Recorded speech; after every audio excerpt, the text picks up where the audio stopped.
podemos continuar con, avanzamos un poquito rápido y respondemos todas las dudas que tengamos.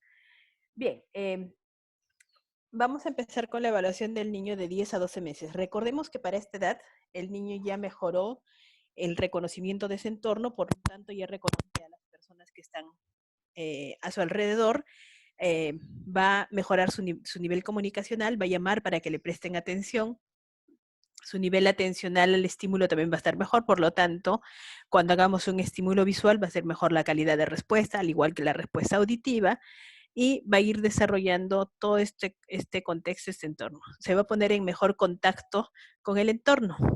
Y ahí va el tema del desarrollo de la parte del cognitivo-volitiva, que va a la parte afectivo-emotiva, digamos, que empieza alrededor del séptimo mes en adelante. Y vamos a ver cómo va a ir interactuando mucho más con el entorno, y vamos a ver que en este momento el niño empieza a tener una interacción mucho más directa, es decir, ya se empieza a tomar decisiones, a hacer, no tomar decisiones, sino a interactuar, ya solicitar lo que requiere, no se está de hambre, hace saber, hace notar que tiene hambre y va informando. En esta etapa de los 10 a 12 meses también empieza una etapa importante que es el juego imitativo. ¿Ya? Y ese juego imitativo es muy, muy importante para que nosotros trabajemos el desarrollo de algunas habilidades en el niño. Bien, entonces cuando empezamos con el niño de 10 a 12 meses, vamos a evaluar igual el aspecto motor. ¿Se acuerdan que habíamos evaluado el control de cabeza y tronco sentado? El niño descendente va a lograr a perfeccionar ese control de tronco cada vez con mejor calidad, y eso vamos a estar evaluando cómo se mantiene sentado y luego cómo cambia la postura. Este hito vamos a seguir evaluando hasta los 18 meses, donde ya evaluamos el cambio de la postura, y eso lo vamos a ver cuando sigamos con la evaluación del desarrollo del niño en los siguientes meses, ¿no? Las rotaciones igual, el niño tiene que perfeccionar su calidad de giro y va a seguir siendo evaluado en el hito de las rotaciones. En lo que corresponde al control de cabeza y tronco en marcha. Ayer comentábamos que en el EDP esto lo evalúan a los 9 meses. Aquí en el test peruano está a los 10 meses, que es cuando el niño agarrado de las cosas logra hacer bipedestación. Para esta época ya mejoró el control motor de los miembros inferiores y logra hacer bipedestación, es decir, se mantiene de pie agarrándose de las cosas. Esto va a ir evolucionando y el niño primero va a empezar a caminar agarrándose de las cosas. Y este desarrollo de la marcha también es un proceso. ¿Qué quiere decir? Que el niño no va a caminar hacia adelante, hacia atrás. Ustedes van a darse cuenta que el niño empieza agarrándose de las cosas y camina de lateral, ¿no? Entonces, ese es un proceso. Este proceso va a ir evolucionando hasta que logre caminar solo, con pobre equilibrio en piernas y con las piernas separadas. En la imagen que ustedes ven acá, vamos a ver que este niño va a ir soltándose y inicia este hito de control de cabeza y tronco a la marcha, camina solo con pobre equilibrio y piernas separadas, está en un rango de los 12 a 18 meses. ¿Qué quiere decir? Si el niño a los 12 meses no camina, hay que esperar, es un rango, ¿no? Es un rango que nos permite que veamos hasta qué edad, ¿no? No caminó a los 12 meses, nos asustamos, no, es un proceso esto de la marcha. Ahora, en la marcha, como les mencionaba, como es un proceso, primero vas a tener pobre equilibrio. Recuerden que recién se está soltando de los objetos, recién está mejorando su control motor. Por lo tanto, va a caminar y se va a caer sentadito, va a caminar, se va a caer sentadito porque no tiene buen control motor. Las piernas están separadas, ¿por qué? Al no haber buen equilibrio, tiene que ampliar la base de sustentación. Y las manos están, si ustedes se dan cuenta, están elevadas. Las manos no están abajo, no están como cuando camina un adulto, las manos están así como que elevadas. Eso se llama como guardia alta. El niño a esta edad, como no tiene buen equilibrio, está con las piernas separadas, está con las manitos preparadas para caerse. Para esta etapa el niño ya debió haber desarrollado perfectamente lo que son las defensivas. Es decir, cuando se cae pone las manitos, no es que se cae y pone la cara, ¿no? Entonces desarrolló otras habilidades como son las defensivas anteriores, laterales, posteriores, que este niño ya cuando camine va con las manitos en alto y las piernitas separadas, así, como medio inestable. Ustedes se van a dar cuenta que eso va evolucionando hasta que va bajando las manitos, guardia media, guardia baja, y logra caminar en forma más adecuada. Entonces, este proceso de cómo camina el niño es algo evolutivo. De inicio va a tener una marcha inestable, base de sustentación amplia. Esa base de sustentación amplia va a permitir que tenga cierto equilibrio, pero también va a estar preparado para las caídas. Entonces, una marcha, digamos, esperable a esta edad, es ese tipo de marcha. Guardia alta, piernas separadas, marcha con pobre equilibrio, y ese va a ser un hito observado. ¿Qué quiere decir? Que en eso lo tenemos que ver en la evaluación. El del control de cabeza y tronco a la marcha, que es el de bipedestación, que es a los 10 meses, ese hito puede ser observado o referido. Yo les recomiendo que de preferencia lo evalúen para ver cómo está la respuesta de la carga de peso en miembros inferiores, la respuesta motora. ¿Ya? Pero en el test peruano nos dice que puede ser observado o referido. Yo les recomendaría que lo consideren mejor el referido. El de marcha solo, ese sí es un hito que tiene que ser observado. Ahora, ustedes van a ver que el niño, en este proceso de que logra la bipedestación hasta que va a la marcha, usualmente necesita algo para apoyarse y desplazarse. A veces se agarra de los sofás, de los sillones, de la pared, o un banquito de plástico, la silla le puede ser de utilidad para caminar.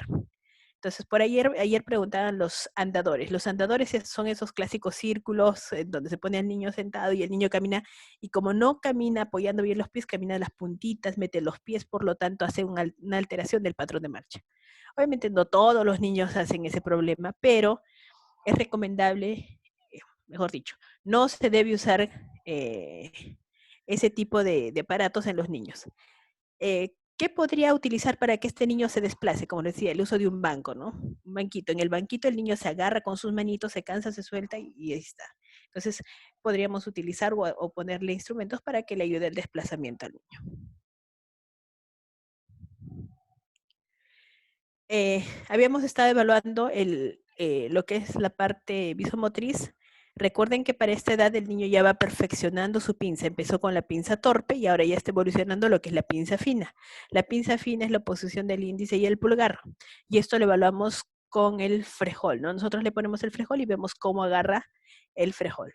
Es importante que para ello también, si hay buen tema visual, va a tener una buena pinza. Si nosotros tenemos el niño que tiene por ahí un problema en la parte visual, vamos a ver que va a tener dificultades para esto. Por lo tanto, si bien acá visión no aparece, que vamos evaluando, recuerden que siempre debemos evaluar con los hitos, es decir, el seguimiento visual, fija, mantiene, sostiene, ¿ya? Siempre hacer ese tipo de evaluación. ¿Por qué? Porque puede ser que por ahí, ayer mencionábamos del tono, de repente un tono bajo en alguno de los músculos del ojito, qué sé yo, tiene un ojito estrábico, no va a fijar bien. Ustedes van a tratar de que fije y alguno de los ojitos no va a fijar. Ustedes cuando evalúen visión, siempre evalúen también, no solo es ver que haga seguimiento visual, sino también cómo está la alineación de los ojitos, ¿no? Fija, si fija la mirada, ¿qué quiere decir? Los dos ojitos en el objeto. Si uno de ellos no fija la mirada, no está orientada al objeto, es preferible que haga la consulta o evalúen, eh, pero para ello tienen que tener en cuenta también que hay problemas de canto, de pliegue, de párpado, etcétera, que hay que descartar, ¿no? Entonces, siempre ver la parte visual que fija y haga el seguimiento visual. Si todo esto se sigue desarrollando adecuadamente, este uso del brazo mano, la pinza va a estar adecuada, porque si el niño tiene algún problema visual, le va a costar hacer la pinza, ¿no? Entonces, hay que evaluar en forma conjunta estos hitos. Recuerden que estos hitos son observados. En lo que corresponde a audición, seguimos trabajando que el niño vaya localizando el sonido, mejora la calidad de respuesta y seguimos evaluando audición. En lenguaje comprensivo, recuerden, audición es un hito observado. En lenguaje comprensivo, el lenguaje comprensivo a los 10 meses seguimos evaluando con el de 9 meses, que vendría a ser comprende el no. A los 11 meses que evaluamos, responde una orden simple e identifica los objetos, ¿no? Por ejemplo, dame la pelota. Entonces, objetos obviamente que él conozca, que estén en su entorno, ¿no? Y va a responder a una orden simple. Esa es la respuesta esperada a los 11 meses. Es usualmente, estos hitos de acá son observados o referidos. La mamá nos puede referir. ¿Se acuerdan que habíamos hablado del silabeo, ¿no? Que empieza a decir mamá, mamá, papá, papá. Acá a los 10 meses ya empieza a decir mamá, papá. ¿ya? Mamá, papá, ya mejora la calidad del lenguaje. Ya no es un silabeo, mamá, mamá, mamá, papá, sino que ya es mejora eso, ¿no? Mamá, papá. Eso a los 10 meses. A los 12 meses dice dos palabras sueltas, además de papá y mamá, que ahí puede decir teta, agua, lo que le vayan enseñando en el entorno, ¿no? Si le van enseñando palabras, por ejemplo, esto es leche, dirá echen. Lo que estamos viendo es, no queremos que diga la palabra perfecto, no lo va a decir perfecto. Recuerda que ellos recién están empezando a articular, pero va diciendo otras palabras además de mamá y papá, ¿ya? Entonces, palabras sueltas, por ejemplo, mamá, papá, leche, agua, ¿no? Y estos hitos son observados o referidos. Usualmente a esta edad, el niño ya reconoce su entorno, por lo tanto, la interacción con el evaluador va a ser un tanto más complicada. Por lo tanto, a veces estas respuestas hay que hacerlas a través de la mamá. En lo que es comportamiento social, acá les mencionaba, ¿no? A los 10 meses seguimos evaluando con los hitos de los meses anteriores. A los 11 meses aparece lo que es la imitación de los gestos, el juego imitativo, ¿no? Y empiezan a sacar la lengua y el niño saca la lengua. Empiezan a hacer soniditos con la boca y el niño empieza a hacer soniditos con la boca. A partir de los 11 meses yo puedo estar viendo que el niño empieza con el juego imitativo. Lo perfecciona el juego imitativo. Entonces, en esta etapa es donde nosotros podemos empezar a trabajar muchas cosas con el niño, ¿ya? Imita gestos, uno de los que evaluamos, lo más fácil es cuando saca la lengüita o le hacemos muecas y el niño responde, ¿no? Imita los gestos que uno hace.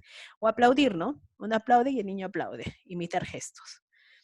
A los 12 meses ya ofrece un juguete para jugar, ¿no? Como que trae su juguetito y va trayendo su pelotita, va pasándole juguetes, ¿no? Entonces, estos hitos pueden ser observados o referidos.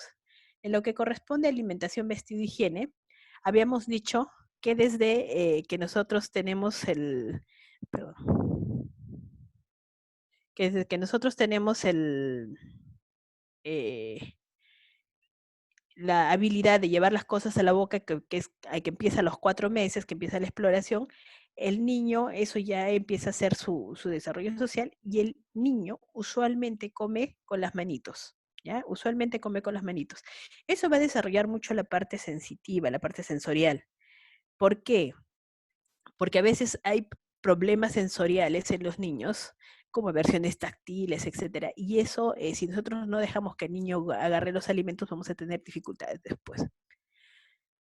En lo que corresponde a vestido a los 12 meses, forcejea hasta sacarse los zapatos, ¿no?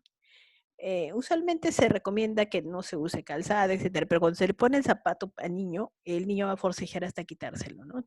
Usualmente estos hitos son referidos. Eh, Vamos a detenernos un poquito en eso del calzado. Usualmente ponemos zapatitos a los niños desde los 2, 3, 4 meses, ponemos zapatitos a los niños. Eso no debiera pasar y si se le coloca debiera ser como una decoración, pero con la planta que sea de tela. No puede tener una planta rígida. Recuerde que hay reflejos primitivos que están presentes todavía a esa edad, ¿no? Entonces el reflejo de prehensión plantar. No podemos usar zapatitos para ello. Entonces es mejor dejar el piecito libre, es decir, con mediecita y no poner zapato rígido, ¿ya? Entonces, para ver este tema del zapato. A los 11 meses, habíamos dicho que empieza el juego imitativo y ya está perfeccionando la marcha, logró bipedestación y acá ya está haciendo desplazamiento agarrado de la manito, ¿no? Si es un niño, le ponemos una pelotita y dice, sujeto de la mano empuja la pelota con el pie, ¿no? Entonces, mejora el control motor y en el juego puede estar haciendo esta actividad. Estos son hitos usualmente observados. En lo que corresponde a inteligencia y aprendizaje, busca el juguete en la caja. Dentro del test peruano les ponen que hay que tener un carrito pequeño, una caja. Eso es para utilizarlo en este momento, ¿no? En este momento de la evaluación. Se esconde el carrito pequeño dentro de la caja y el niño tiene que buscar ahí. ¿Se acuerdan que los meses anteriores evaluamos? Se encuentra el objeto oculto, que poníamos la pelota bajo el pañal. Acá ya estamos viendo que el niño tenga noción de identificar un objeto que está dentro de otro, pero obviamente sin que él mire. La evaluación de este hito es se le enseña el juguete, se lo pone en la caja, pero el niño tiene que buscar en la caja con su manito, ¿no? y ese es lo que evaluamos. Luego, a los 11 meses, le ofrecemos un juguete. ¿Cuál es la respuesta que se espera? Que el niño explore un juguete. ¿Qué pasa si el niño no le presta atención al juguete, no le interesa el juguete y no lo explora? Ayer preguntaban que puede haber factores de riesgo para TEA, trastorno del espectro autista. En realidad no hay un factor de riesgo, ¿no? Por ejemplo, que yo le dé un juguete y que el niño no explore, me va a llamar la atención, ¿cierto? Entonces, hay signos indirectos, como les decía, ¿no? Que no fije la mirada, que no haya sonrisa social, que tenga problemas sensoriales, que no explore un juguete, también me tiene que llamar la atención, ¿no? Algo está pasando por ahí. Y a los 12 meses, recuerden que logró pinza ya, logra mejor control motor de la manito. Si yo le ofrezco un papel, y si no le ofrezco un papel y le doy un lápiz, igual el niño va a hacer grabatos. Va a hacer grabatos en el papel, en la pared, y es la época en donde empiezan a pintar todo, ¿no? El piso, la pared. Entonces, estos son hitos que se van evaluando a estas edades, ¿no? Siempre ver la calidad de la respuesta también, ¿no? Como les mencionaba, estos hitos de inteligencia y aprendizaje deben ser explorados y ver cómo el niño tiene la calidad de respuesta del niño, ¿no? Explore el juguete es una de las características que es muy importante para ver su nivel atencional, cómo está el desarrollo de la inteligencia, ¿no? Bien, estos serían los hitos de 10 a 12 meses de lo que corresponde a test peruano. Nos vamos a ir ahora a lo que es el EDP. En el EDP, ustedes van a ver, los que conocen EDP, que evalúan 10 y 12 meses, no evalúan 11 meses. ¿Ya? Entonces, vamos a ver cómo evalúan aquí en el EDP. Acá nos menciona también que ya mejoró a los 10 meses, mejoró la pinza. ¿Se acuerdan de la pinza que era medio torpe? Se mejora la pinza fina. Entonces, logra la pinza fina. Si ustedes se dan cuenta, los dos test se parecen. Imita gestos simples. ¿Se parece o no se parece al de test peruano? Sí se parece, ¿verdad? Ahora, nos dice, coge el tercer cubo dejando uno de los dos primeros. Es decir, está agarrando un cubito en cada mano, le damos otro, deja uno y agarra el tercer cubito. Junta los cubos en la línea media. ¿Ya? Aproxima los cubos a la línea media. Y reacciona al no. Aquí el comprende el no lo estamos poniendo a los 10 meses. En el test peruano era a los 9 meses. Pero si ustedes se dan cuenta, la diferencia no es mucha, ¿no? En el test peruano, como les mencionaba, que ha sido evaluado a niños peruanos, este es un hito que se logra usualmente al 9º mes. Y acá lo ponemos a los 10 meses. Se parecen los dos tests, si nosotros vemos, tienen varias similitudes, ¿no? La bipedestación en el EDP, en el test peruano está a los 10 meses, en el EDP a los 9 meses. Entonces, por ahí van teniendo muchas similitudes. No hay hitos de los 11 meses, de frente se pasan a los 12 meses. Entonces, camina con algunos pasos de la mano. En el test peruano nos dice que hay una marcha independiente a partir de los 12 meses. Aquí nos dice que da algunos pasos agarrado de la mano. Junta las manos en la línea media, se pone de pie solo, logra la bipedestación, el cambio postural. Esto del cambio postural quiere decir que está sentado en el piso y se para solo, agarrándose o logra cambiar de postura. Y entrega como respuesta una orden. ¿Se acuerdan que tiene una orden sencilla, decía test peruano? Acá el EDP lo pone, entrega como respuesta una orden. Y a los 12 meses en lo que es lenguaje dice al menos 2 palabras. En test peruanos nos dice mamá, papá, y aparte otras palabras sueltas, ¿no? Entonces, si ustedes se dan cuenta, estos dos tests se parecen bastante. Como les decía, el desarrollo se parece bastante, solo que en el test peruano hay algunas particularidades que hacen que algunos hitos se hayan adelantado y otros estén en diferentes meses, ¿no? Entonces, esta es la evaluación de los niños de 10 a 12 meses. Bien, habíamos mencionado que hay un componente importante en esto en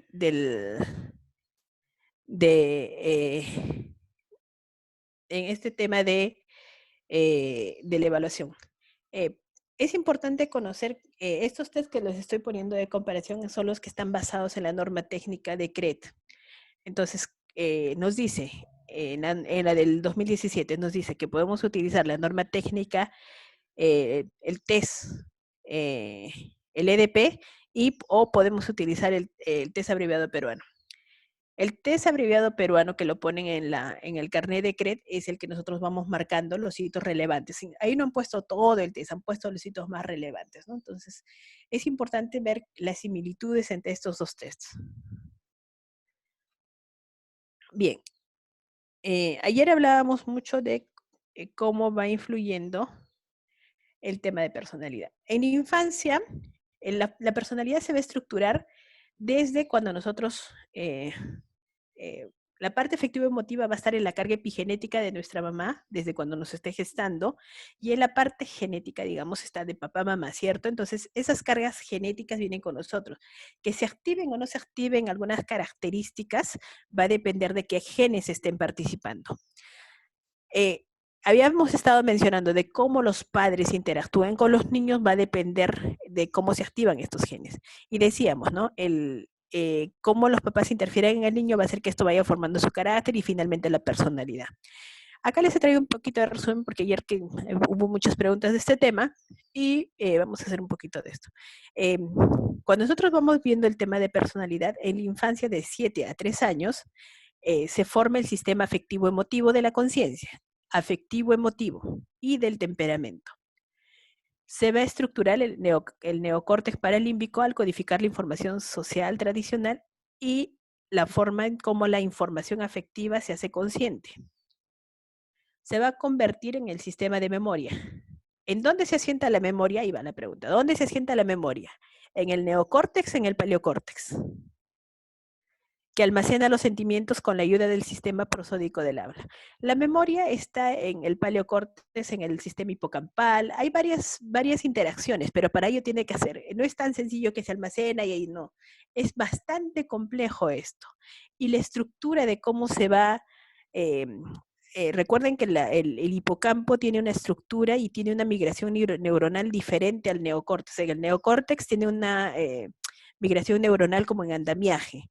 En el hipocampo es diferente, va cefalocaudal, es decir, tiene una organización diferente. Y ahí es el asiento de la memoria. Y en la parte paleocortical se va sentando todo estos estadios de estos desarrollos. Habíamos visto que de 7 meses a 3 años se va desarrollando todos estos componentes. Ayer preguntaban, ¿no? ¿El carácter del niño va a depender de qué?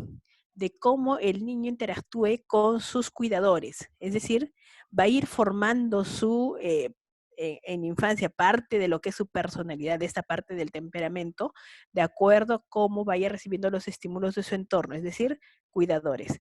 Preguntaban de la memoria, ¿no? ¿Desde qué edad un niño hace conciencia? Miren, acá a los 7 meses el niño no hace conciencia, pero se va desarrollando este componente, este sistema afectivo emotivo.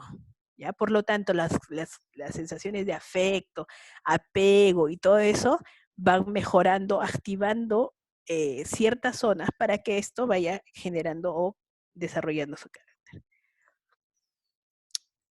Cuando nosotros ya vamos a ver en los niños que son un tanto más grandes, de 12 a 18 años, por ejemplo, se forma el sistema cognitivo-volitivo de la conciencia y del carácter. Ayer les mencionaba, lo que nos diferencia mucho a las personas de los animales es el lóbulo prefrontal. A esta edad, miren, 12 a 18 años se estructura el neocórtex prefrontal dorsolateral.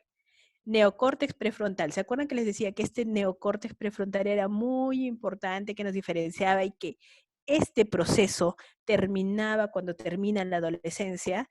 La mielinización de esta área de la parte prefrontal termina cuando nosotros estamos terminando la adolescencia, pasando a la juventud.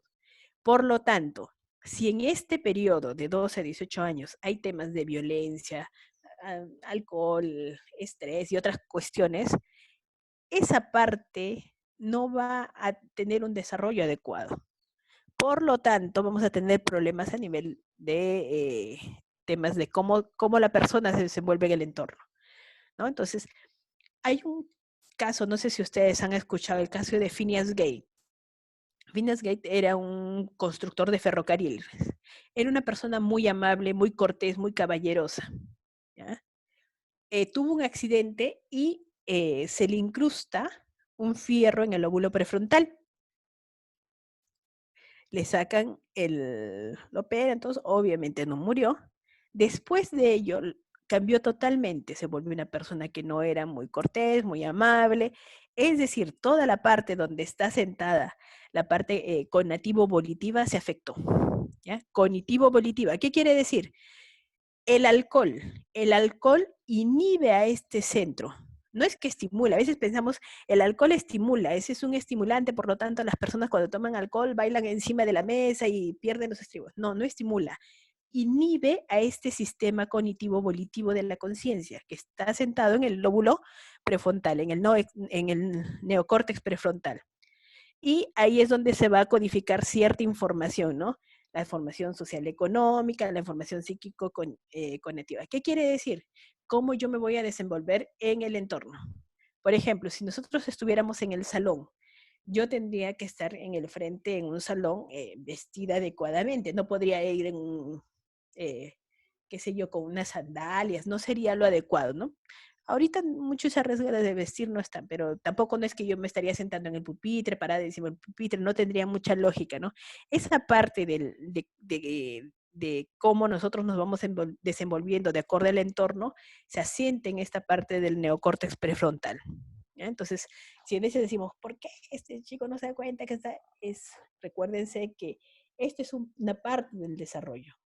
Algo que se me olvidaba mencionarles acá. Nosotros, nuestra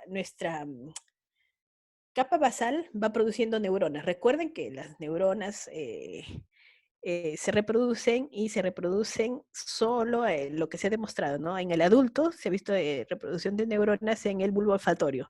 En otras áreas del cerebro no se ha encontrado que se reproduzca. Pero nosotros antes de nacer nuestras neuronas llegan a su límite máximo y de pronto empiezan a morir. Todos los días nosotros que ya somos adultos, nuestras neuronas van muriendo. ¿Ya? Entonces, todo aquello que no se utilice va muriendo. Eso, cuando nosotros nacemos, va pasando desde que nacemos. En esta etapa de la adolescencia viene un tema neuroquímico en donde todo lo que no utilicemos empiezan a morir en mayor cantidad las neuronas. Por eso hay un trastorno neuroquímico y el niño a esta edad tiene que dormir un poco más, ¿ya? ¿Por qué tiene que dormir un poco más? Por ese trastorno neuroquímico. No es que el adolescente se vuelva más perezoso, ¿ya? Si nosotros entendemos bien todo este desarrollo, vamos a ver que en esta etapa ocurre una serie de cambios neuroquímicos, ocurre la poda neuronal, y en esta etapa vamos a ver que se va a establecer o se va a ir definiendo lo que es el individuo con su comportamiento social. ¿Se acuerdan que les decía? Nosotros vamos criando niños, vamos enseñando valores, vamos trabajando muchas cosas para que cuando el niño, la persona sea adolescente, esta persona que es adolescente va a funcionar como individuo, va a manifestar todo lo que aprendió en la primera infancia. Entonces, el tema de cómo nosotros criemos a los niños desde que nacen, no es desde que hace conciencia, no es desde que tiene poder de abstracción, no, desde que nace va a influir a lo largo en el desenvolvimiento en su vida como adulto. Y eso lo estamos viendo acá, ¿no? Vamos viendo cómo la persona va estructurando su personalidad desde cuando es bien pequeño, ¿no? Recuerden que eso se asienta en la epigenética, ¿no? La mamá, cómo estuvo durante el embarazo, también la carga que viene del padre, etcétera, ¿no? La carga genética es una y la epigenética es la que activa esos genes que están ahí. Y esto se convierte en el sistema de memoria que se almacena las motivaciones con la ayuda del sistema sintáctico del habla. Acá vamos a ver un poquito esta ponencia. ¿Se acuerdan que ayer preguntaba, no? En la infancia se va a desarrollar los sentimientos y la parte del temperamento. Eso es el sistema afectivo. En la niñez, desarrollo de los conocimientos y del intelecto. Sobre una estructura, recuerden que nosotros cuando hablamos, por ejemplo, de que tiene que ver apego, tiene que ver afecto, tiene que ver una adecuada alimentación, estamos desarrollando, estamos trabajando una estructura, ¿ya?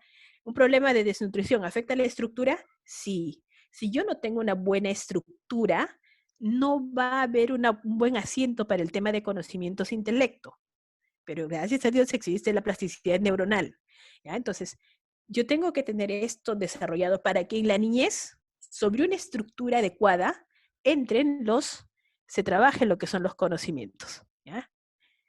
Entonces, Sobre esto tenemos que tener muy en cuenta dónde tenemos que trabajar.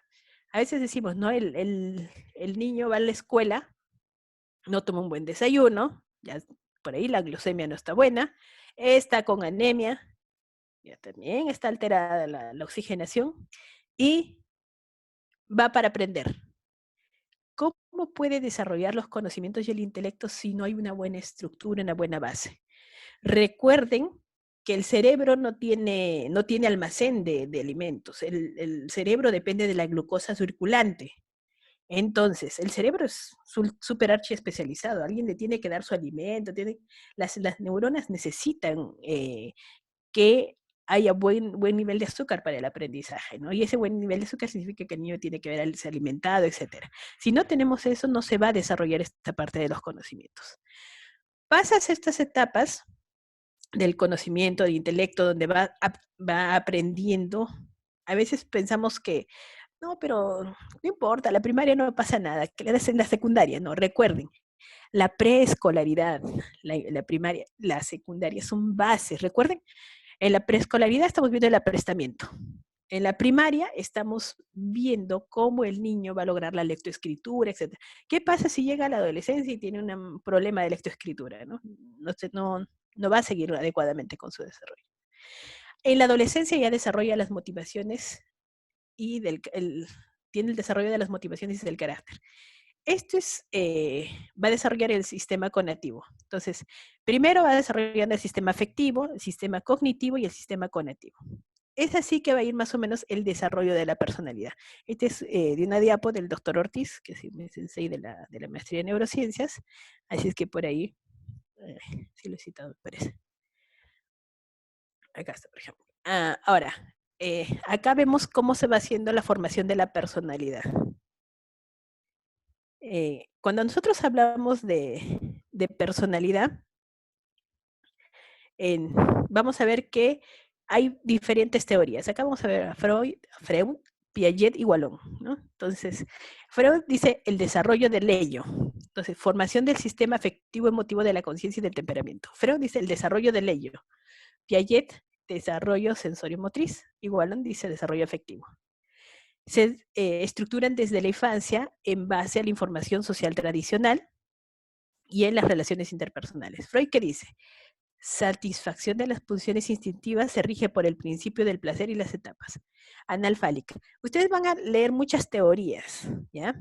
Pero acá, por ejemplo, Piaget, ¿qué nos dice? Reflejos congénitos desde el descubrimiento por la experimentación, comprensión de la permanencia del objeto. Igual, aunque nos dice estadio de la impulsividad y simbiosis afectiva.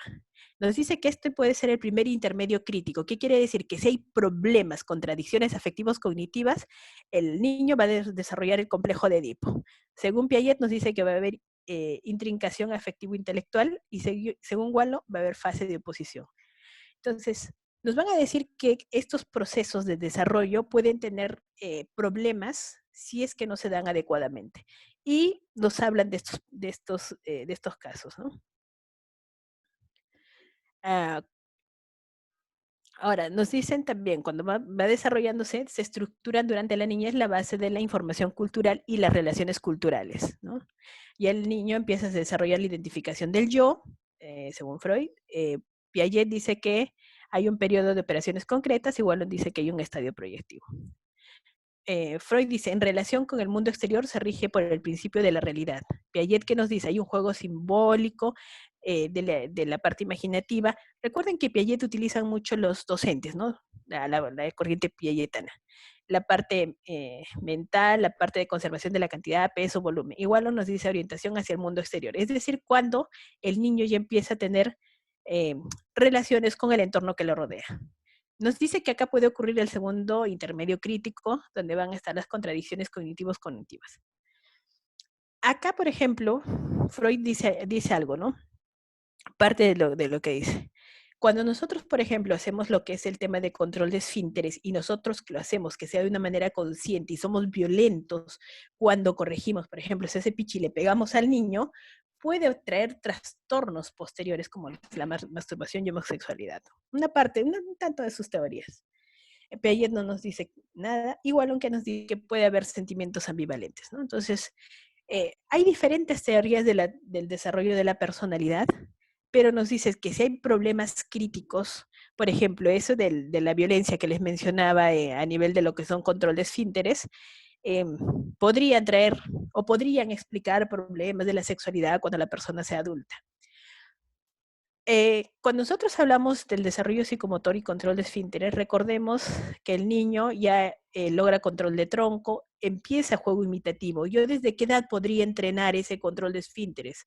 Si empieza juego imitativo y el niño quiere hacer todo lo que yo hago, ¿a qué edad empezaba eso? A ver, memoria, 11 meses. A los 11 meses empieza el juego imitativo. Teóricamente yo tendría que estar a esa edad empezando a trabajar con el niño esa parte del control de esfínteres a través del juego imitativo. ¿Ya? Es decir, sentarlo en el vacío. ¿No? Sentarlo, nos sentamos y el niño también por juego imitativo lo va a hacer. Cuando ya lo hace consciente, el dejar esfínteres es mucho más complicado. ¿Ya? Perdón, hacer control de esfínteres es mucho más complicado cuando ya lo hace un tanto más consciente. Estas son las teorías del desarrollo de la personalidad, se las dejo igual en el PPT, pero lo que interesa mucho, lo que quiero que se lleven de esta capacitación es las influencias que nosotros hagamos desde la parte de la carga epigenética que va a ser de los padres. Es decir, todavía no se formó el nuevo ser, pero hay una carga ahí epigenética. La carga genética que va a venir del padre y la madre, si va a haber problemas genéticos, puede ser que esos genes se expresen o no se expresen. Es decir, para yo tener una población saludable, tengo que trabajar desde antes del periodo preconcepcional, durante la concepción, durante el desarrollo intrauterino, durante el niño cuando el niño nace, ¿ya? No es en vano eso de que decimos no a la violencia, no al maltrato. Acá se basa el tema del maltrato. Ustedes han visto que en los seres más básicos, eh, un ser más básico, perro. Yo leo mucho de perros porque tengo perros y medio fanática de los perros. Ustedes saben que el ser más básico es el perro y el perro mucho es humano dependiente en tema de afecto. Ustedes saben que eso de que ustedes griten a ese animal que es bien básico le genera daño a nivel cerebral. O sea, hay un componente que se afecta en estos animalitos. Imagínense que ellos no tienen capacidad intelectual como un niño. En un niño el hecho de llegar a un ser, unos malos cuidadores que sean violentos, etcétera, afecta mucho más su desarrollo. Por eso, ustedes van a ver que si hay un padre que ha tenido un trastorno depresivo, porque ha tenido unos padres que no han sido buenos cuidadores, esa carga epigenética puede expresarse en siguientes generaciones. Puede saltar una generación y expresarse en la siguiente generación. ¿Se acuerda que habíamos visto ayer lo que era la herencia trilineal de de las madres cuidadoras, ¿no? El experimento, el seguimiento se ha hecho en madres cuidadoras. Si una madre es buena cuidadora, es probable que esa madre también sea buena cuidadora y va a llegar a la siguiente generación, ¿no? Va a ser una nieta que va a ser buena cuidadora. Y esa determinación trilineal está guiada por la epigenética. Entonces, el cuidar niños o el hacer seguimiento y cuidar la primera infancia, nos decíamos, no, desde que hace consciente, por lo tanto los dejamos los tres primeros años al niño al cuidado de una nana y después ya cuando tenga 3 añitos pedimos licencia y nos dedicamos al cuidado del niño. Eso no funciona. Si ustedes se dan cuenta, empezamos con el desarrollo más intenso desde que nace el niño. Una buena nutrición, lactancia materna, buen desarrollo. Van creciendo 3, 4 meses, empieza a relacionarse con el entorno. Ah, ya. Si no fija la mirada a un niño, ya me tengo que estar preocupando, ¿recuerdan? Ya. Entonces, no fija la mirada, no se relaciona con el entorno. Entonces, ya me tengo que estar preocupando. Va relacionándose con el entorno, va aprendiendo cosas, va desplazándose, va explorando, va aprendiendo, va creciendo el niño, va sentando partes del carácter. Y si no tiene un adecuado cuidador, eso va a afectarse. Eso va desarrollando una estructura cerebral para cuando venga la parte de los aprendizajes del conocimiento. Si yo quiero que un niño se desarrolle adecuadamente, no puedo esperar a que tome conciencia. Es decir, el niño tiene que ser cuidado desde la preconcepción misma. Bien, entonces va desarrollando todo eso y para tener un adulto, digamos, saludable. A veces nos preocupamos solo en el tema del conocimiento y el intelecto, ¿no? Que sea inteligente, que saque buenas notas, pero no nos ponemos a pensar de la parte afectivo-emotiva, ¿ya? La parte afectivo-emotiva, y ahora se van a dar cuenta que ahora estamos hablando mucho de la parte de las inteligencias múltiples, sí está hablando una serie de inteligencias. No solo se trata de adquirir conocimiento, sino se trata de que sean buenas personas. Y ser buenas personas significa desarrollar adecuadamente, acompañar en este desarrollo. ¿Ya? Entonces, va desde la infancia, niñez, adolescencia, y recuerden que el desarrollo de la personalidad que nos hace seres únicos, individuales e independientes, lo vamos asentando desde que somos chiquitos. Bien, entonces con esto estaríamos viendo la ponencia de lo que es el tema del día de hoy y hemos terminado con lo que es el desarrollo del niño de 1 mes a 12 meses. Bien, si hubiera alguna pregunta, vamos a responder, por favor.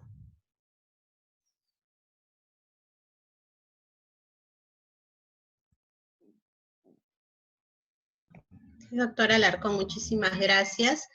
Tenemos preguntas que nos están haciendo llegar. Permítame un momentito, que fue al inicio de la...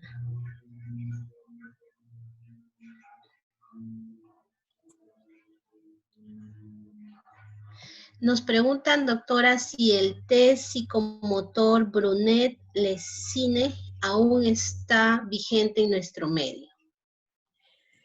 Miren, los test que están vigentes, de acuerdo a la norma, es el EDP y test peruano, el EDP de 0 a 24 meses, el test peruano de 0 a 30 meses y el TEPSI, para menores de 5 años. Esos testes son los que están vigentes normativamente, ¿ya? Entonces, sobre ello tenemos que estar trabajando, ¿no? Obviamente, cada profesional de cada especialidad de repente está aplicando otros test. Por ejemplo, los neuropediatras aplican otro tema de test, pero para el primer nivel, que es el control de crecimiento y desarrollo, está el EDP y test peruano. Ok, muchas gracias. Doctora, nos preguntan, buenos días, dice una consulta, ¿es necesario que el niño gatee? A ver, no todos los niños gatean. Esa es una de las cosas que tenemos que hacer. Pero todos los niños tienen que desarrollar desplazamiento. ¿Qué quiere decir? Puede hacer la del gusanito, como fuere, pero tiene que pasar de un punto A un punto B el niño. Máximo esperamos esto hasta los 10 meses. No interesa que gatee en 4 puntos. Hay diferentes estilos de gateo. De preferencia debe gatear, sí. Pero si no gatea, todo niño se debe desplazar hasta los 10 meses. ¿Qué quiere decir? Ir de un lugar a otro. No interesa si es reptando como gusanito, como fuera. Todo niño debe lograr el desplazamiento. Si no se desplaza, estamos en problemas. No todos los niños van a gatear el estilo que conocemos con las manitos, los piecitos, ¿no? Pueden gatear diferentes formas de gateo, pero hay que cuidar eso, ¿no? Hay que cuidar eso. No todos los niños van a gatear, por lo tanto no es patológico que no gatee. Pero sí me preocupo que el niño no se desplace. ¿Ya? Tiene que desplazarse de alguna manera. Ok, doctora, nos preguntan también si es bueno o malo cargar al niño en la espalda, nos dice. A ver, yo soy, bueno, los que me conocen, los que no me conocen, yo soy de un lugar, de un pueblo que se llama Pampacolca, que es de la Sierra de Arequipa. Ahí no existe cochecitos para llevar a los niños. La forma en que a mí me desplazaban, y creo que eso mejoró mi sistema laberíntico, era de bebita nos cargan en la espalda, pero no es bueno cargarlos todo el día, porque recuerden que eso te arrulla y te duerme. Eso solo es para transporte, ¿ya? Y para ayudar a hacer dormir. Cargan a la espalda bien arropaditos y atamaladitos. También fui atamaladita, por si acaso. Van creciendo los niños y el niño tiene control de tronco, ¿ya? Y lo cargan con las piernitas abiertas sentado. ¿Es malo? No. Cuando lo cargan con las piernitas abiertas sentado, recuerden que si lo atamalaron ya tenemos riesgo para problemas de cadera.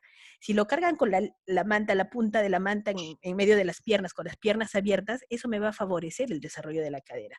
Y así los cargan usualmente para transportarlos de un punto a otro, ¿cierto? Entonces, la forma de cómo se carga debe variar de acuerdo a la edad. Ahora, ese niño que se carga así con la punta y se carga de la cintura, mejora el control de tronco. ¿Por qué? Porque la mamá va caminando y el niño tiene que estar acomodándose la que la mamá va caminando. Ese es uno. Y la otra, las piernas abiertas, ¿no?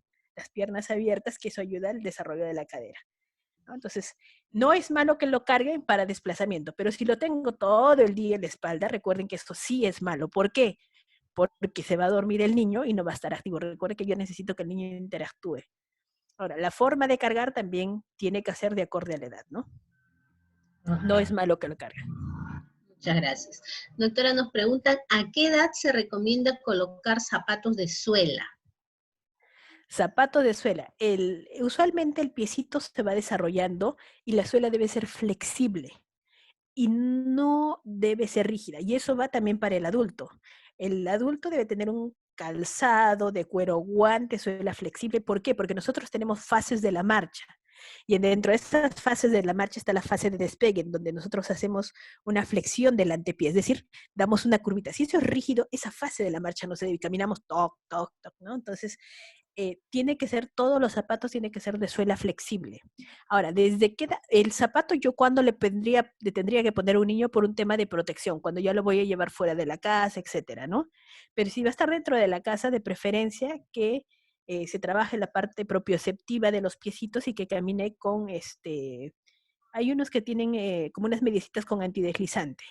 Entonces se recomienda que utilice eso y se utilizaría el calzado como una forma de protección ya cuando salga fuera de la casa, ¿no? Suela flexible, cuero guante, puntera ancha. No se olviden que el cuero en el niño, el piecito está en desarrollo. No podemos utilizar zapatos muy apretados, no zapatos en punta. ¿Por qué? Porque a veces por la moda les ponemos zapatos no adecuados a los niños, ¿no? Ok. Doctora, nos preguntan también, por favor, nos dicen, ¿por qué un niño de menos de un año jamás no quiere comer y si come mucho lo vomita todo o lo escupe? Recuerden que el niño no siente sabores, ¿ya? No siente sabores, no, ellos están recién aprendiendo a conocer. Nosotros somos lo que malogramos el gusto de los niños. Usualmente el niño debe empezar a comer de a pocos. Si come mucho un niño va a vomitar, sí. ¿Por qué? Porque su estómago es pequeño.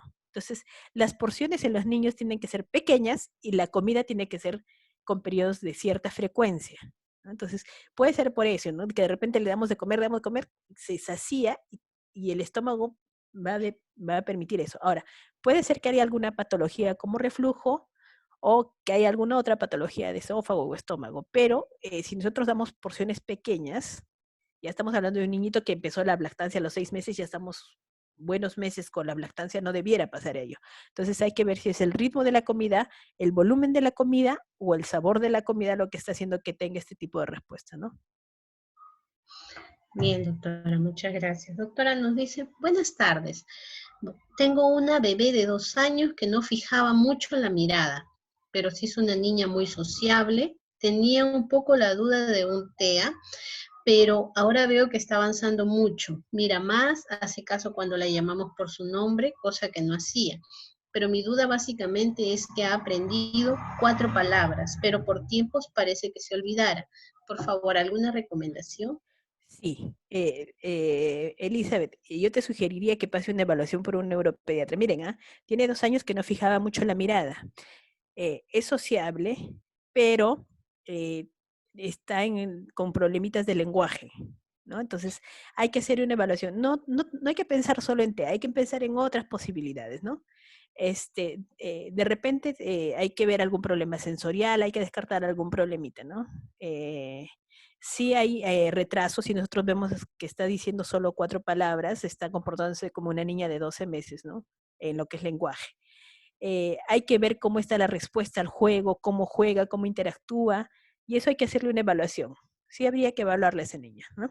Entonces, definitivamente hay problemillas ahí que hay que identificar. Es mejor llevar una evaluación ahorita que tiene 2 años a esperar a que siga avanzando, ¿no? Bien, gracias. Doctora, nos preguntan desde qué edad se puede cargar al niño con las piernas abiertas. Con las piernitas en la espalda, usualmente los cargan en la sierra, miren, desde los 6 meses. Los niños van a la espalda, una vez que logran control de tronco, a los 6 meses ya lo están cargando sentaditos. Y ustedes van a ver, los cargan primero de pie, luego sentaditos con las piernitas abiertas. Usualmente eso pasa a los 6 meses, ¿no? De 6 meses en adelante los cargan así. Y ustedes van a darse cuenta también que las mamás cuando están haciendo cosas los cargan también sentados con las piernitas abiertas en la cadera. No sé si han visto, con una mano aquí en la cadera y con la otra mano haciendo las cosas, ¿no? Entonces, son formas de cargar a los niños. Bien, gracias. Doctora, nos preguntan, dice, doctora, la evaluación del desarrollo según el enfoque DIT, ¿cómo lo consideran? ¿Por qué debemos respetar la autonomía del niño en cuanto a su desarrollo postural? Cuando nosotros hablamos de desarrollo, y nosotros debemos decir, el desarrollo es algo dinámico y se va dando siempre y cuando todo esté adecuado en el niño, es decir, que no haya factores de riesgo, ¿no? Entonces, hay que respetar la autonomía del niño, el niño va a ir desarrollando de acuerdo a su entorno, pero para ello tiene que tener un entorno adecuado. ¿Qué pasa si no tiene un entorno adecuado? ¿Yo podré dejar de intervenir? La verdad es que no. A veces nosotros decimos, no, hay corrientes, ¿no? Que dicen, la autonomía del niño hay que ver que vaya desarrollando, hay que esperar. Pero nosotros aquí en Perú tenemos demasiados riesgos como para esperar eso, ¿ya? Entonces, si yo tengo que no tiene un entorno adecuado, etcétera, no puedo esperar que eso vaya desarrollándose esperando la autonomía del niño, ¿ya? Nosotros acá en países como Argentina, vamos viendo que esto es bastante, dejan que el niño evolucione tranquilo sin estar haciendo mucho seguimiento, ni mucho ahínco, ni... ¿Por qué? Porque ahí no tienen el nivel de desnutrición, es decir, entre paréntesis, para nosotros anemia, y el tema de los cuidadores aquí en Perú, nosotros no hemos hecho una muy buena escuela de cuidadores. Si bien los papás hacen el mejor esfuerzo para ser los mejores cuidadores, pero ¿qué pasa cuando los papás trabajan? No tenemos una buena orientación para los cuidadores. Entonces eso nos puede generar problemas a lo largo, ¿no? Bien, muchas gracias. Nos preguntan, doctora, ¿qué pasa con el niño cuando los padres son quienes lo hacen parar antes de tiempo? Que antes de tiempo que el niño quiera ponerse de pie y este empieza a ponerse en punta de pies. Lo que pasa es que para que el niño logre bipedestación y marcha, tiene que desaparecer un reflejo. ¿Qué reflejo nos faltaba desaparecer? Ya habíamos estado hablando del reflejo de prensión, desaparecía a los 3 meses. El reflejo que nos faltaba que desaparezca es el reflejo de prensión plantar, que se desaparece alrededor de los 8 meses. Si yo empiezo a hacer que el niño se ponga de pie, puede hacer que haya persistencia de este reflejo, esa es una. La otra es eh, que sus miembros inferiores no están preparados para sostener el peso del niño. Recuerden que el peso del niño es mayor en la cabeza y en el tronco, ¿ya? Entonces, eh, el peso del niño puede hacer que no sea adecuado para los miembros inferiores y pueda ocasionarnos algunos trastornos torsionales de miembros inferiores. Y puede hacer también que nos lleve a algunos errores de la marcha, ¿no? Entonces, siempre se recomienda que el niño logre la bipedestación el tiempo que el niño lo tolere. No es que nosotros lo tengamos parados todo el rato, ¿no? Entonces, hay que recomendar eso a los papás también, que pueden tener problemas torsionales, que pueden hacer otros problemas en los miembros inferiores de estos niños. Ok, muchas gracias. Doctora, nos preguntan una consulta, la desviación de la mirada, ¿cuándo la daremos como patológica y qué tratamiento? Cuando nosotros evaluamos la mirada fija, mantiene, sostiene, es decir, primero que fije la mirada. Si la mirada no la fija y el ojito se va para un lado, estoy hablando que ese ojito no hay un buen control motor. Entonces tengo que dar un estímulo y ese estímulo, recuerden que nosotros la parte visual vamos trabajando, la parte visual con estímulo. Si vemos que eso es persistente en las evaluaciones, nosotros derivamos a que lo evalúe el médico especialista. Ahora, el tratamiento le van a dar usualmente cuando hay problemas de ese tipo de que del estrabismo específicamente, nosotros hablamos de estrabismo, si nosotros dejamos que eso pase, decimos, un tema estético y no hay problema, eso no es cierto. Recuerden que el ojo nace, no se desarrolló totalmente. El ojo, para que termine de desarrollarse, el aspecto visual, perdón, todo el sistema visual para que se desarrolle necesita el estímulo. Si yo tengo un ojo que fija y el otro que no fija, hay un ojo que no está trabajando bien. Eso le genera confusión al cerebro. ¿Y el cerebro qué hace? Dice, no puedo estar, ¿a qué ojo le hago caso? ¿Al derecho o al izquierdo? El cerebro anula un ojo. ¿Qué quiere decir? Empieza que uno nomás recibe el estímulo. Por lo tanto, el otro ojo se vuelve en un ojo que no va a desarrollar adecuadamente. Después lo operamos a los 18 años, pero ese ojo ya no ve, ya no es funcional. Por lo tanto, es importante el manejo por el médico especialista. ¿Y cómo lo manejan usualmente? Haciendo el ojito pirata, ¿no? Estimulan un ojo, estimulan el otro ojo para que el cerebro no entre en confusión y no lo anule un ojo. El cerebro es bastante, toma decisiones a veces, ¿no? Dice, ya, este ojo va a ser el que va a ser el estímulo porque me genera confusión tener los dos ojitos, ¿no? Entonces, sí habría que hacer un buen seguimiento de esos ojitos. Recuerden que el nistagmus, el que se muevan los ojitos un poquito, es aceptable en el neonato, no se asusten, es aceptable. Pero hay que estar viendo, obviamente, si es un nistagmus asimétrico, si es un nistagmus que no es lo que estamos esperando, hay que igual hacerlo el sistema de referencia, ¿no? Muy bien. Doctora, las dos últimas preguntas en cuanto a si es recomendable el uso de las zapatillas y qué sucede si un niño camina tarde como a los 19 meses y si esto afecta en algo en su desarrollo.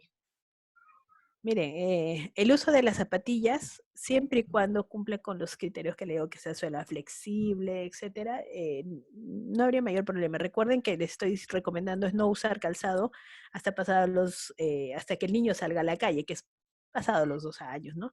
En casa, de preferencia que no use calzado. Por lo tanto, este piecito ya va a estar desarrollado y puede usar zapatillas siempre cumple que sea puntera ancha, suela flexible. No puedes. ¿Cómo voy a evidenciar que una suela es flexible? No, que no se me olvide. Yo pongo el zapato entre mi dedo pulgar e índice y con la fuerza de mi mano, que va a ser suave, no va a ser una super fuerza, se tiene que doblar el zapatito. Entonces, cuando yo vaya a la tienda, voy a comprar el zapatito que se doble entre mis manos. No le voy a comprar un zapato muy grande tampoco y no se llenen de zapatos. Llegaron a la tienda y hay oferta de zapatos, le compran 4 pares. No, compren, recuerden que el pie del niño va a crecer y van a tener que cambiar de zapatos frecuentemente. Entonces, compren el zapato, miren el piecito y que entre un dedito. No pueden comprarle un zapato muy grande, no, para que le dure hasta que vaya al inicial. No, así no funciona. Eso altera el patrón de marcha, puede alterar el patrón de marcha del zapato es muy grande o muy pesado. Y si es que el zapato es muy ajustado, también le va a hacer doler y puede afectar también el desarrollo del piecito, ¿no? Entonces, hay que tener cuidado con el calzado. No comprar mucho calzado previendo que cuando tenga, no, el pie está en desarrollo, por lo tanto va a tener cambios frecuentes de calzado. Y la otra pregunta, disculpe, me distraje con calzado, la otra pregunta era, ya, un niño que caminó a los 19 meses, ¿no? ¿Afecta en algo su desarrollo? Si no había ningún otro problema y simplemente, miren, recuerda, estamos 18 meses, estamos 19 meses, es un mes, no habría ningún problema en el desarrollo. Si todo lo demás está bien, no habría problema, ¿no? Se retrasó por ahí, un mes. Pero no me voy a alarmar por eso porque todo lo demás está yendo bien, ¿no? Entonces no habría problema. Bien.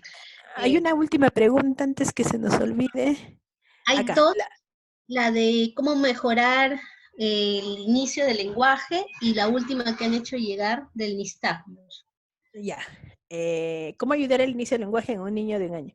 Ajá. El lenguaje es una necesidad. Recuerden que nosotros nos comunicamos por necesidad. Si yo vivo sola en mi casa y no tengo nadie con quien hablar, no voy a hablar, ¿cierto? Entonces, el lenguaje es una necesidad. Y para que el niño hable, ustedes, desde que son chiquititos, chiquititos, cuando lo cambian, las mamás, es algo como les decía, si su mamá es cuidador, es innato en la mamá. ¿Cómo le estimulan? A ver, te voy a poner tu polito, levanta tu manito. ¿Le están hablando? Sí, está aprendiendo. El niño está haciendo, está interiorizando parte de lo que es la comunicación. Ahora, el niño va a querer llamar la atención. Entonces, el juego imitativo es importante, el gorjeo. Ustedes que le hablen y que el niño haga sus pausas, como que le responde, como que le conversa, eso es estimulación del lenguaje. ¿Qué otras cosas pueden hacer? Sacar la lengua, no es una malcriadez. Antes no saques la lengua malcriada, no. Sacar la lengua es una parte de trabajar el complejo orofacial, ¿no? Sacar la lengua. Darle la papilla, si nosotros empezamos la lactancia, le damos primero papillado. Y le damos papillado hasta el año, ya estamos afectando el desarrollo del lenguaje. Tiene que ser papillado, triturado. ¿Por qué? Porque hay que preparar eso. ¿Cómo más puedo estimular eso? La succión. Entonces, el lenguaje es una habilidad que se va adquiriendo, la parte neuromotora se va desarrollando en diferentes etapas. Ahora, una vez que ya está logrando decir mamá, papá, agua, teta, ustedes le tienen que decir, ¿quién soy yo, mamá? ¿Quién es él, papá? Preguntar, ¿cómo hace este? Este hace wow. Es decir, tienen que estar hablando con el niño el niño, cuando ustedes le hablen, va a interactuar. Entonces, el lenguaje se produce por una necesidad. ¿Qué pasa? El niño les había dicho en la ponencia del miércoles pasado, cuando empieza a señalar, todo niño señala para obtener cosas.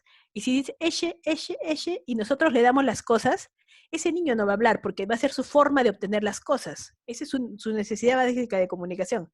Eche y le dan, pero no dice nada más. Entonces, la necesidad del lenguaje se establece por una comunicación y el padre es el principal interlocutor, padre, madre, abuelito, todo el mundo sí le habla y utiliza lo que hay en el entorno, ¿no? A los niños les gusta mucho lo que se mueve. Si tienen una mascota, le decir, ¿cómo hace un perrito? Guau, guau, ¿cómo hace esto? Y van desarrollando el lenguaje. El lenguaje es un estímulo y existe una base afectiva. El lenguaje, les mencionaba, niños que están en una guardería, menos desarrollo del lenguaje. Niños que crecen en su hogar, mayor desarrollo del lenguaje.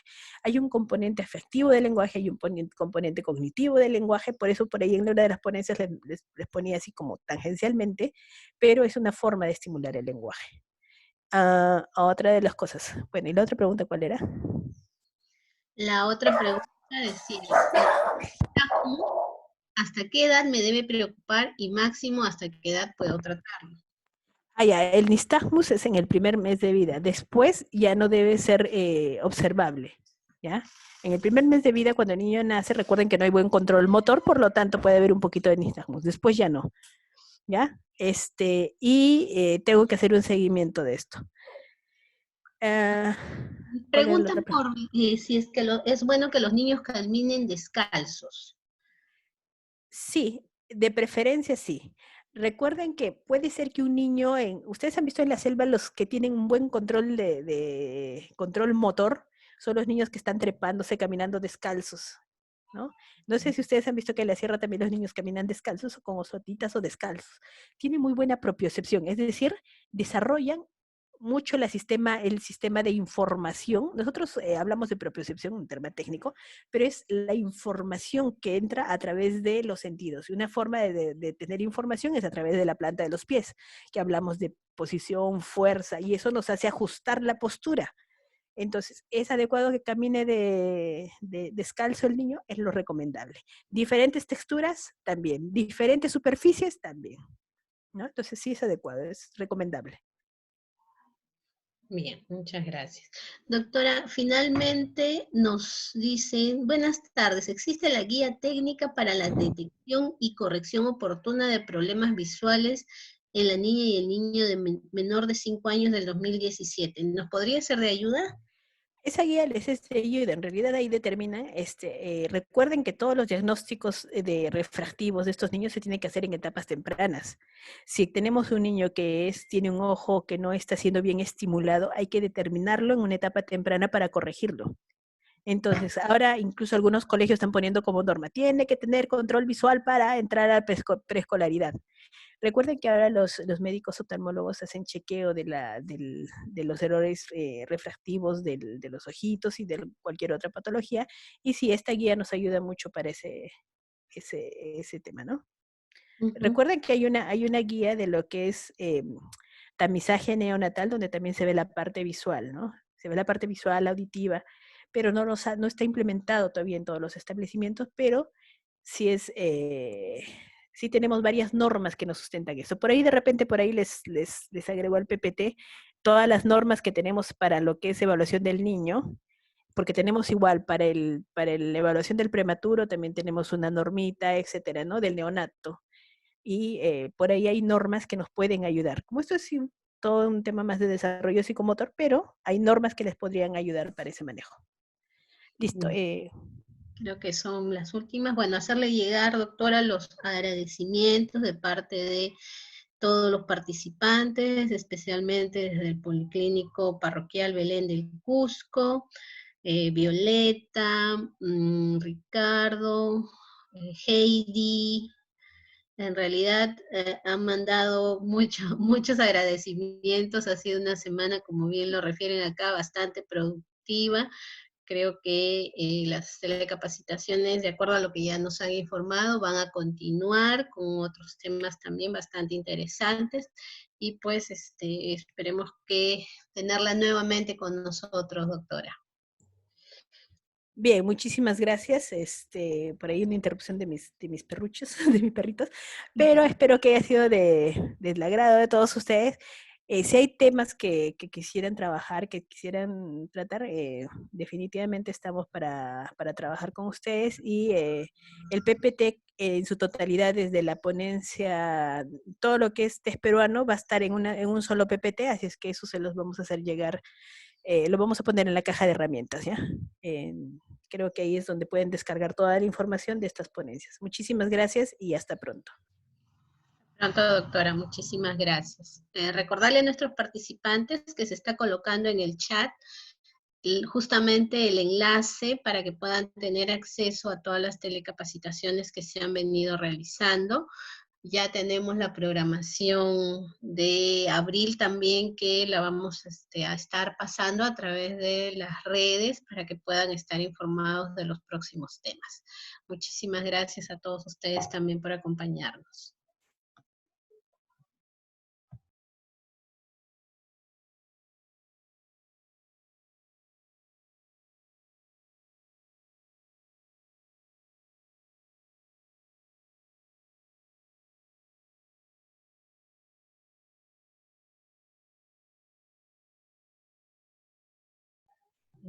Les repito, todo el material va a estar colgado en la caja de herramientas. Esto le va a permitir poder descargar el material para que puedan ustedes utilizarlo, volverlo a revisar.